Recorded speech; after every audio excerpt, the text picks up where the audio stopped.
Hey everyone welcome back to Gizmo. ഇന്ന് വളരെയധികം സമയം നമ്മൾ നമ്മുടെ കാറുകളിൽ സ്പെൻഡ് ചെയ്യണം അല്ലേ. നമ്മൾ ബിസിനസ് ആവശ്യങ്ങൾക്ക് യാത്ര ചെയ്യുവാനും അല്ലെങ്കിൽ ഓഫീസിലേക്ക് യാത്ര ചെയ്യാനോ അല്ലെങ്കിൽ ഈവൻ നമ്മുടെ ട്രിപ്പ് പോകാനൊക്കെ ലിഷർ ട്രാവലും ഒക്കെ വളരെയധികം ഇന്ന് ഇൻക്രീസ് ചെയ്ത ഒരു കാലഘട്ടമാണ് അല്ലേ. അപ്പോൾ നമ്മൾ ഈ ദൂരമായിട്ടുള്ള യാത്രകളിലൊക്കെ നമുക്കൊരു ബോറടിക്കുന്നത് ഒഴിവാക്കുവാനും അല്ലെങ്കിൽ ട്രാഫിക്കിലൊക്കെ കുടുങ്ങിക്കിടക്കുന്ന സമയത്ത് ആ വിരഹത ഒന്ന് മാറ്റുവാനും ഒക്കെ നമ്മൾ വളരെയധികം മ്യൂസിക്കിനെയാണ് ഡിപ്പെൻഡ് ചെയ്യുന്നത് അല്ലേ. ഇന്നിപ്പോൾ നമ്മളൊരു പുതിയ കാർ വാങ്ങിച്ചു കഴിഞ്ഞാൽ ഓൾമോസ്റ്റ് ബേസ് വേർഷൻ അല്ലാത്ത എല്ലാ കാറുകളിലും മ്യൂസിക് സിസ്റ്റം വരുന്നുണ്ട്. കോസ്റ്റ് വളരെയധികം കുറക്കുവാൻ ഉള്ള ഒരു ശ്രമത്തിൽ ഈ സ്പീക്കേഴ്സ് ആണ് ഏറ്റവും അധികം അനുഭവിക്കുന്നത്. ലോ ക്വാളിറ്റി സ്പീക്കേഴ്സ് ഒക്കെയാണ് ഇന്നത്തെ കാറുകളിൽ നമുക്ക് ലഭിക്കുന്നത്. അപ്പോൾ അങ്ങനെയുള്ള ഒരു സെനാറിയോയിൽ നിങ്ങൾക്ക് ചിലപ്പം കുറച്ചും കൂടി നല്ലൊരു സ്പീക്കേഴ്സ് അപ്ഗ്രേഡ് ചെയ്യണം എന്ന് തോന്നുന്നുണ്ടാവും. അപ്പോൾ അങ്ങനെയുള്ള ഒരു ഇൻഫോർമേറ്റീവ് വീഡിയോ ആണ് ഇന്ന് നമ്മൾ ചെയ്യുന്നത്. എങ്ങനെ നിങ്ങൾക്ക് നല്ല ഒരു കാർ സ്പീക്കേഴ്സ് ചൂസ് ചെയ്യാൻ പറ്റും. അപ്പോൾ ആദ്യമായിട്ട് നമ്മുടെ നീഡാണ്, അതായത് എന്താണ് നമുക്ക് വേണ്ടത് എന്നുള്ളത്. അപ്പോൾ ചിലപ്പോൾ നിങ്ങളുടെ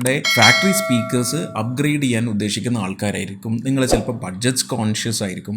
അപ്പോൾ അതുകൊണ്ട് നിങ്ങൾക്കൊരു കുറച്ചും കൂടെ ബെറ്റർ ആയിട്ടുള്ള ഒരു സൗണ്ട് സിസ്റ്റം മതി എന്ന് വിചാരിക്കുന്ന ആളായിരിക്കും. അതല്ലെങ്കിൽ നിങ്ങൾ വളരെയധികം മ്യൂസിക് ഇഷ്ടപ്പെടുന്ന ആൾക്കാരായിരിക്കും. നല്ലൊരു ക്വാളിറ്റിയിൽ തന്നെ മ്യൂസിക് കേൾക്കാൻ ആഗ്രഹിക്കുന്ന ഒരാളായിരിക്കും. പൈസ സ്പെൻഡ് ചെയ്യാൻ റെഡിയാണ്, പക്ഷേ എനിക്ക് നല്ല ക്വാളിറ്റി മ്യൂസിക് കിട്ടണം എന്ന് വിചാരിക്കുന്ന ആളും ആയിരിക്കാം. അപ്പോൾ ഈ രണ്ടിൽ ഏതാണ് നിങ്ങൾക്ക് പ്രിഫർ ചെയ്യുന്നത് എന്നുള്ള ഒരു കാര്യം ആദ്യം നമ്മൾ മനസ്സിൽ അത് ഉറപ്പിക്കണം. അപ്പോൾ ഈ ഒരു റിക്വയർമെൻറ്റിനനുസരിച്ച് നമ്മൾ കുറച്ചൊരു ബഡ്ജറ്റ് കസ്റ്റമൈസ് ചെയ്യാനും അതിനനുസരിച്ചുള്ള സ്പീക്കേഴ്സ് ചൂസ് ചെയ്യാനും നമുക്ക് സാധിക്കും. സ്പീക്കേഴ്സ് ശരിക്കും പറഞ്ഞാൽ രണ്ട് ടൈപ്പാണ്. ഒന്ന് കോമ്പണൻറ്റ് സ്പീക്കേഴ്സ്, പിന്നെ ഒന്ന് കോആക്സിയൽ സ്പീക്കേഴ്സ് അല്ലെങ്കിൽ ഫുൾ റേഞ്ച് സ്പീക്കേഴ്സ് എന്ന് പറയും. കോമ്പണൻറ്റ് സ്പീക്കേഴ്സ് എന്ന് പറഞ്ഞു കഴിഞ്ഞാൽ അത് വളരെയധികം സുപ്പീരിയർ ആയിട്ടുള്ള ഒരു സ്പീക്കർ ഡിസൈനാണ് നമുക്ക് നൽകുന്നത്. ഏറ്റവും ബെസ്റ്റ് പോസിബിൾ സൗണ്ട് തരാനാണ് ആ ഒരു ഡിസൈൻ ശ്രമിക്കുന്നത്. കോമ്പണൻറ്റ് സ്പീക്കറിൽ നമുക്ക് സെപ്പറേറ്റ് ആയിട്ട് വൂഫേഴ്സ് ഉണ്ടാവും, പിന്നെ ട്വീറ്റേഴ്സ് ഉണ്ടാവും, പിന്നെ എക്സ്റ്റേണൽ ക്രോസ് ഓവേഴ്സ് എന്ന് പറയുന്ന ഒരു ചെറിയൊരു ബോക്സുകളും ഉണ്ടാവും. നേരെ മറിച്ച് നിങ്ങൾ കോആക്സിയൽ സ്പീക്കറിൽ ഇതൊന്നും നിങ്ങൾക്ക് കിട്ടില്ല. അപ്പോൾ ഒരു കോമ്പണൻറ്റ് സ്പീക്കറിൽ ഈ ട്വീറ്റർ സബ് വൂഫറിൽ നിന്ന് സെപ്പറേറ്റഡ് ആണ്. പിന്നെ മാത്രമല്ല നമ്മളെ ഡാഷിൻ്റെ കുറച്ച് മുകളിലായിട്ട് നമ്മൾ ഓടിക്കുന്നതിൻ്റെ ഈ ഒരു ഭാഗത്തായിട്ടായിരിക്കും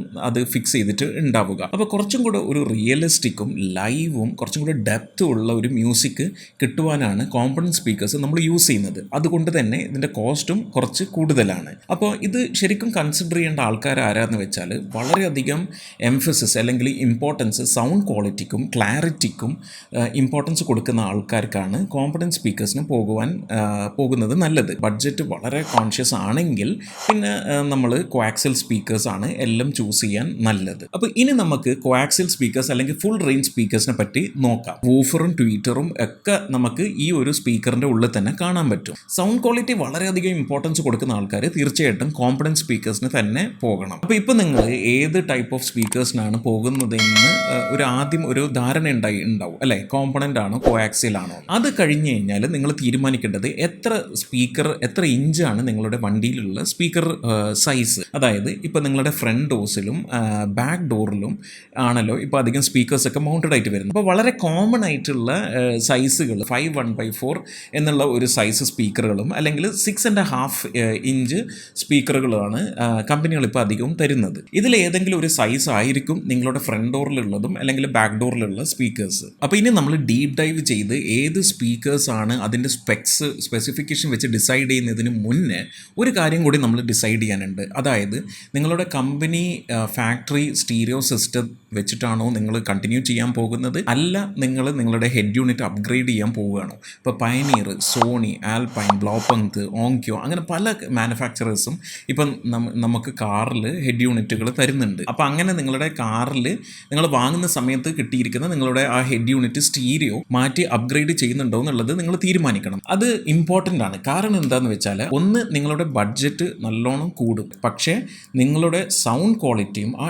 എൻറ്റയർ സ്പീക്കർ സെറ്റപ്പിൻ്റെ ഔട്ട്പുട്ടും മൾട്ടിപ്പിൾ ഫോൾസ് ഇൻക്രീസ് ചെയ്യും. കുറച്ച് കോസ്റ്റ്ലി ആയിട്ടുള്ള സ്പീക്കേഴ്സിനാണ് നിങ്ങൾ പോകുന്നതെങ്കിൽ ആ ഒരു സ്പീക്കേഴ്സിന് നല്ല പവർ വേണം ഡ്രൈവ് ചെയ്യുവാൻ. കമ്പനിയിൽ വരുന്ന ഹെഡ് യൂണിറ്റ്സ് വളരെ ആവറേജ് ആയിട്ടുള്ള ഹെഡ് യൂണിറ്റ്സ് ആണ്. അത് പവറൊക്കെ വളരെ കുറവാണ്. അതിനധികം ഈ ഹൈ എൻഡ് സ്പീക്കേഴ്സിലേക്ക് പവർ പുഷ് ചെയ്യുവാൻ വളരെയധികം സ്ട്രഗിൾ ചെയ്യും. അപ്പോൾ അതുകൊണ്ട് എപ്പോഴും നല്ലതാണ് നമ്മുടെ കാറിൻ്റെ കൂടെ വന്ന സ്റ്റീരിയോ സിസ്റ്റം മാറ്റി ഒരു തേർഡ് പാർട്ടി ഹെഡ് യൂണിറ്റ് കുറച്ചും കൂടെ നല്ല കേപ്പബിലിറ്റി ഉള്ളത് എടുക്കുന്നത്. അപ്പോൾ ഇന്നത്തെ വീഡിയോ നമ്മൾ സ്ട്രിക്ട്ലി സ്പീക്കേഴ്സിനെ പറ്റി സംസാരിക്കുന്നത് കൊണ്ട് നമ്മൾ ഈ ഒരു ഹെഡ് യൂണിറ്റ് ചൂസ് ചെയ്യുന്നതിനെ പറ്റിയും ആംപ്ലിഫയർ ചൂസ് ചെയ്യാനെ പറ്റിയൊക്കെ ഉള്ള ഒരു വീഡിയോ നമ്മൾ ലേറ്റർ പിന്നീടൊരു സമയത്ത് ചെയ്യുന്നതാണ്. അപ്പോൾ തീർച്ചയായും ചാനൽ സബ്സ്ക്രൈബ് ചെയ്യുക ആ പുതിയ വീഡിയോകൾ കാണുവാൻ വേണ്ടി. അപ്പോൾ നിങ്ങൾ ഉപയോഗിച്ചുകൊണ്ടിരിക്കുന്ന കാർ സ്പീക്കർ ബ്രാൻഡ്സ് അല്ലെങ്കിൽ നിങ്ങൾക്ക് പ്രിഫറൻസ് ഉള്ള ഇഷ്ടപ്പെടുന്ന കാർ സ്പീക്കർ ബ്രാൻഡ്സിനെ പറ്റിയൊക്കെ തീർച്ചയായും താഴെ കമൻറ്റ് ചെയ്യുക. അപ്പോൾ നിങ്ങളൊരു നല്ല സ്പീക്കേഴ്സിനാണ് പോകുന്നതെങ്കിൽ ഡെഫിനറ്റ്ലി ഞാൻ പറഞ്ഞതുപോലെ നല്ല പവർ വേണം അത് ഡ്രൈവ് ചെയ്യാൻ. അപ്പോൾ അതുകൊണ്ടാണ് നമ്മൾ ഐദർ നമ്മളൊരു ആംപ്ലിഫയർ ആഡ് ചെയ്യണം, ഇപ്പോൾ നിങ്ങൾ ഫാക്ടറി സിസ്റ്റം തന്നെയാണ് വെക്കുന്നതെങ്കിൽ, അല്ലെങ്കിൽ നിങ്ങൾ പിന്നെ ഒരു ബേസ് വേരിയൻ്റ് ആണ് വണ്ടി എടുക്കുന്നതെങ്കിൽ നിങ്ങൾക്ക് അത് മാറ്റിയിട്ട് അടിപൊളി ഹെഡ് യൂണിറ്റ് വെക്കാൻ പറ്റും. ഓക്കെ, അപ്പോൾ നിങ്ങളിപ്പോൾ തീരുമാനിച്ചിട്ടുണ്ടാവും ഐദർ ആംപ്ലിഫയർ വെക്കണം അല്ലെങ്കിൽ ഒരു തേർഡ് പാർട്ടി ഒരു ഹെഡ് യൂണിറ്റ് പുതിയൊരു ഹെഡ് യൂണിറ്റിന് പോകണം എന്നുള്ളത്. അതിനുശേഷം നമ്മൾ ഫസ്റ്റ് ആയിട്ട് വളരെ ഇമ്പോർട്ടൻ്റ് ആയിട്ട് നമ്മൾ നോക്കേണ്ട ഒരു സ്പെസിഫിക്കേഷനാണ് ഇനി സ്പീക്കേഴ്സിൽ നമ്മൾ പറയാൻ പോകുന്നത്. ആദ്യത്തേത് പവർ ഹാൻഡ്ലിംഗ്. ഇപ്പോൾ ഇത് യൂഷ്വലി സ്പെസിഫിക്കേഷനിൽ ഇപ്പോൾ ഈ കാണുന്നത് പോലെ RMS അല്ലെങ്കിൽ ടോട്ടൽ വാട്ട്സ് എന്ന് പറഞ്ഞിട്ടായിരിക്കും മെൻഷൻ ചെയ്തിട്ടുണ്ടാവുക. അപ്പോൾ എപ്പോഴും നമ്മൾ നോക്കേണ്ടത് എന്താണെന്ന് വെച്ചാൽ RMS ആണ്. ടോട്ടൽ പവറിനേക്കാളും കൂടുതൽ നമ്മൾ ശ്രദ്ധിക്കേണ്ടത് RMS പവർ. അപ്പോൾ നിങ്ങൾ ഈ കാണുന്നത് പോലെ 55 വാട്ട് അല്ലെങ്കിൽ 60 വാട്ട് RMS എന്നൊക്കെ നമുക്കിതിൽ സ്പെസിഫിക്കേഷനിൽ കാണാൻ പറ്റും. അപ്പോൾ ഇപ്പോൾ നിങ്ങൾ ഫാക്ടറി ഹെഡ് യൂണിറ്റ് ആണ് വെക്കാൻ തീരുമാനിക്കുന്നതെങ്കിൽ നിങ്ങൾ നോക്കേണ്ടത് എന്താണെന്ന് വെച്ചാൽ കുറച്ചും കൂടെ ലോ പവർ റേഞ്ചിൽ ഓടുന്ന സ്പീക്കേഴ്സ് നോക്കണം. അതായത് 2 വോൾട്ടോ കുറച്ചും കൂടെ കുറവായിട്ടുള്ള പവർ റേഞ്ചിലുള്ള സ്പീക്കേഴ്സ് നോക്കുക. ഞാൻ നേരത്തെ പറഞ്ഞ പോലെ പല മാനുഫാക്ചറേഴ്സും വെക്കുന്ന ഹെഡ് യൂണിറ്റിൽ അധികം പവർ ഇല്ല. ഇതിന് വേണ്ടിയാണ് നമ്മൾ ലെസ് പവർ റേഞ്ചുള്ള സ്പീക്കേഴ്സ് ഫാക്ടറി ഹെഡ് യൂണിറ്റ് ആണ് നിങ്ങൾ വെക്കുന്നതെങ്കിൽ നോക്കാൻ പറയുന്നത്. ഓക്കെ, നെക്സ്റ്റ് നമ്മൾ നോക്കേണ്ടത് ഫ്രീക്വൻസി റെസ്പോൺസ് ആണ്. അപ്പോൾ ഇത് നമ്മുടെ സ്പീക്കറിൻ്റെ ഒരു സൗണ്ട് പ്രൊഡ്യൂസിങ് ക്യാരക്ടറിസ്റ്റിക്സ് ആണ് ഡിഫൈൻ ചെയ്യുന്നത്. അപ്പോൾ ഇതാണ് നമ്മുടെ സ്പീക്കറിൻ്റെ കേപ്പബിലിറ്റി കാണിക്കുന്നത്. സാധാരണ ഇത് നമ്മൾ സ്പെസിഫിക്കേഷൻസിൽ നോക്കിക്കഴിഞ്ഞാൽ 62 ഹെർട്സ് ടു 22,000 ഹെർട്സ് അല്ലെങ്കിൽ 42 ഹെർട്സ് ടു 20,000 ഹെർട്സ് എന്നൊക്കെ നമുക്ക് ഈ ഫ്രീക്വൻസി റെസ്പോൺസ് കാണാൻ സാധിക്കും. മനുഷ്യൻ്റെ ചെവിക്ക് കേൾക്കാൻ സാധിക്കുന്നത് ഒരു റേഞ്ച് എന്ന് പറയുന്നത് 20 ഹെർട്സ് ടു 20,000 കിലോ ഹെർട്സ് ആണ്. അപ്പം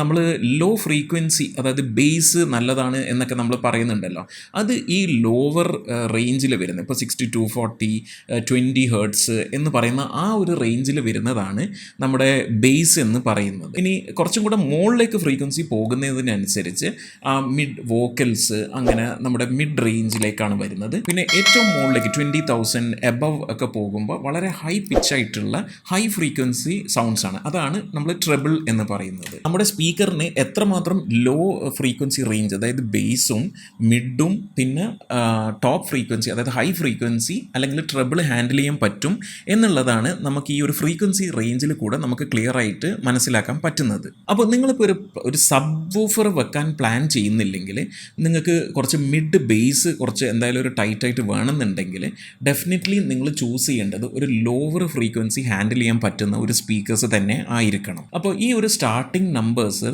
എപ്പോഴും ലോവർ ആയിരിക്കണം അങ്ങനത്തെ കേസസിൽ. ഇനി അടുത്ത നിങ്ങൾ കൺസിഡർ ചെയ്യേണ്ടത് നിങ്ങളുടെ സ്പീക്കറിൻ്റെ മെറ്റീരിയൽസ് ആണ്. അതായത് നമ്മളെ വൂഫറിൻ്റെ മെറ്റീരിയൽസ് അല്ലെങ്കിൽ ട്വീറ്ററിൻ്റെ മെറ്റീരിയൽസ്. ഈ കോണ് ഭാഗം നല്ല ഹാർഡായിട്ടുള്ള മെറ്റീരിയൽ ആണെങ്കിൽ കൂടുതൽ ബേസ് അത് പ്രൊഡ്യൂസ് ചെയ്യും. അപ്പോൾ ലൈറ്റർ ആയിട്ടുള്ള വളരെ സോഫ്റ്റ് ആയിട്ടുള്ള കോണാണെങ്കിൽ അക്യുറേറ്റ് ആയിട്ട് സൗണ്ട് റീപ്രൊഡ്യൂസ് ചെയ്യും. നിങ്ങൾക്ക് മിഡ് ബേസ് നല്ലോണം കിട്ടണമെന്നുണ്ടെങ്കിൽ നമ്മൾ എന്തായാലും ആ കോണിൻ്റെ ഇത് നോക്കണം. അത് കുറച്ചും കൂടെ നല്ല ടൈറ്റ് ആയിട്ടുള്ള മെറ്റീരിയൽസ് അല്ലെങ്കിൽ സ്റ്റിഫ് ആയിട്ടുള്ള മെറ്റീരിയൽസ് വെച്ചിട്ട് ഉണ്ടാക്കുന്ന ഒരു കോണുകൾ ചൂസ് ചെയ്യാൻ നോക്കുക. അപ്പോൾ ഇത് കുറച്ചൊരു ബഡ്ജറ്റും ഇതിനനുസരിച്ച് ഡിപ്പെൻഡ് ചെയ്യും. വൂവൺ കാർബൺ ഫൈബർ അല്ലെങ്കിൽ ഫൈബർ ഗ്ലാസ് അങ്ങനത്തെ ഒക്കെ മെറ്റീരിയൽസ് വെച്ചിട്ട് ഈ സ്പീക്കറിൻ്റെ കോൺ ഉണ്ടാക്കുന്നുണ്ട്. അതൊക്കെ നല്ല ടൈറ്റ് ആയിരിക്കും, നല്ല ബേസും മിഡ് ബേസും നമുക്ക് കിട്ടും. അപ്പോൾ സബ് വൂഫർ ഇല്ലാതെ തന്നെ നമുക്ക് ആക്ച്വലി ഇതിൽ ഇതാക്കാൻ പറ്റും. അപ്പോൾ ഞാൻ പറഞ്ഞ പോലെ ഇത് കുറച്ചൊരു പൈസ എക്സ്പെൻസീവ് ആയിരിക്കും, പക്ഷേ ഇറ്റ് വിൽ ലാസ്റ്റ് ലോങ്. ഏറ്റവും വേസ്റ്റ് ആയിട്ടുള്ള സ്പീക്കർ കോൺ മെറ്റീരിയൽ പേപ്പർ കോൺസ് ആണ്. ഇതാണ് ഇപ്പോൾ നിങ്ങൾ ഫാക്ടറിയിൽ നിന്ന് വരുന്ന നമ്മുടെ സ്പീക്കേഴ്സിലൊക്കെ ഈ ഒരു സംഗതിയാണ്. കുറച്ച് കാലം കൊണ്ട് ആ സ്പീക്കറിൻ്റെ സംഗതിയൊക്കെ പൊടിഞ്ഞ് ഇതായിപ്പോൾ. പിന്നുള്ളത് പ്ലാസ്റ്റിക്, പ്രൊപ്പലീൻ അങ്ങനെയുള്ള മെറ്റീരിയൽ വെച്ച് ഉണ്ടാക്കുന്ന സ്പീക്കർ കോൺസ് ആണ്, വിച്ച് ഇസ് ഓൾസോ ഗുഡ്. അപ്പോൾ അത് നിങ്ങൾക്ക് ബഡ്ജറ്റിൽ നിൽക്കും, മാത്രമല്ല കുറച്ച് കാലം നല്ലോണം ലാസ്റ്റും ചെയ്യും. വൂഫറിൻ്റെ ഇത് കഴിഞ്ഞ് കഴിഞ്ഞാൽ പിന്നെ നമ്മൾ ശ്രദ്ധിക്കേണ്ട മെറ്റീരിയൽ ട്വീറ്ററിൻ്റെ മെറ്റീരിയലാണ്.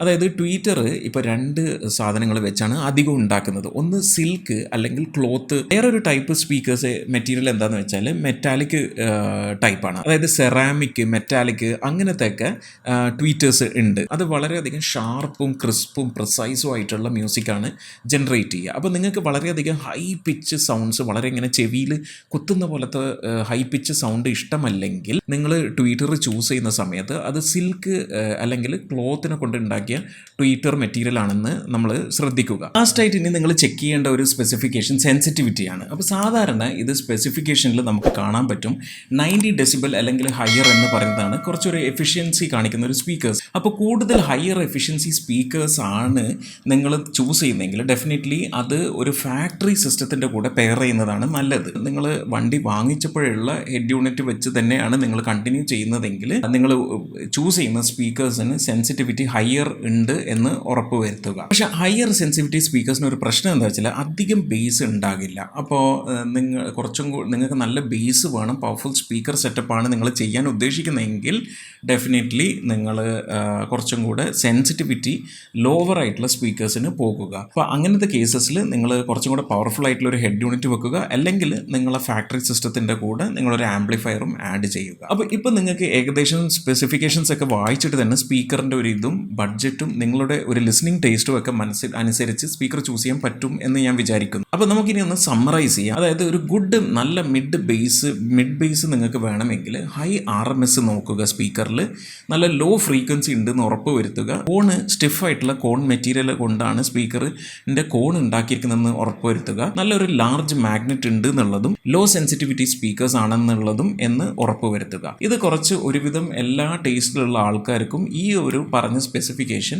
കുറച്ച് നന്നായിട്ട് വർക്ക് ചെയ്യും. പിന്നെ നിങ്ങൾക്ക് അധികം ഭയങ്കര ബേസ് ഒന്നും വേണ്ട, നിങ്ങൾക്ക് കുറച്ചും കൂടെ വോക്കൽസും ഒരു ഗുഡ് മിഡ് റേഞ്ച് ആണ് വേണ്ടതെങ്കിൽ ലോ അല്ലെങ്കിൽ മിഡ് ആയിട്ടുള്ള RMS സ്പെസിഫിക്കേഷനുള്ള സ്പീക്കറിന് പോകുക. ലൈറ്റ് ആയിട്ടുള്ള കുറച്ച് മെറ്റീരിയൽ സ്പീക്കർ കോണുള്ള സ്പീക്കേഴ്സിന് പോകുക. സ്മോളർ ആയിട്ടുള്ള മാഗ്നറ്റും പിന്നെ ഹയർ സെൻസിറ്റിവിറ്റി ഉള്ള സ്പീക്കേഴ്സിനും പോകുക. നിങ്ങളുടെ ബഡ്ജറ്റും നിങ്ങളുടെ ലിസണിങ് ടേസ്റ്റിനും അനുസരിച്ച് ഇത് അവിടെ ഇവിടെയും കസ്റ്റമൈസ് ചെയ്തിട്ട് ഈ സ്പീക്കേഴ്സ് എടുക്കുവാൻ ശ്രദ്ധിക്കുക. അപ്പോൾ എന്തായാലും ഈ വീഡിയോ നിങ്ങൾക്ക് ഇഷ്ടപ്പെട്ടെന്ന് ഞാൻ വിചാരിക്കുന്നു. ഞാൻ കുറച്ചും കൂടെ ഹാപ്പിയർ ആവും നിങ്ങൾ സബ്സ്ക്രൈബ് ചെയ്താൽ. അപ്പോൾ എന്തായാലും കമൻറ്റ് ചെയ്യുക ചാനലിൽ. തീർച്ചയായും നിങ്ങളുടെ ഓരോ കമൻറ്റും വായിച്ച് അതിന് റിപ്ലൈയും തന്നിരിക്കും. എന്തായാലും നമ്മൾ കുറച്ചും കൂടെ ഹെഡ് യൂണിറ്റ്സ് എങ്ങനെ ചൂസ് ചെയ്യാൻ പറ്റും, അപ്പോൾ ഹെഡ് യൂണിറ്റ്സ് ചൂസ് ചെയ്യുന്ന സമയത്ത് ശ്രദ്ധിക്കേണ്ട കാര്യങ്ങൾ അങ്ങനെയൊക്കെ വെച്ച് നമ്മളൊരു വീഡിയോ അടുത്ത് തന്നെ ചെയ്യുന്നുണ്ട്. അപ്പോൾ തീർച്ചയായും ചാനൽ സബ്സ്ക്രൈബ് ചെയ്യുക. പിന്നെ നിങ്ങളുടെ ഫ്രണ്ട്സോ അല്ലെങ്കിൽ റിലേറ്റീവ്സോ സ്പീക്കർ അപ്ഗ്രേഡ് ചെയ്യാൻ നോക്കുന്നുണ്ടെങ്കിൽ അവർക്കും ഇത് ഉപകരിക്കും. എന്തായാലും ഈ വീഡിയോ ഷെയർ ചെയ്യുക. അപ്പോൾ അടുത്ത വീഡിയോയിൽ കാണുന്നവരെ this is Junaid signing off for ഗിസ്മോങ്ക്.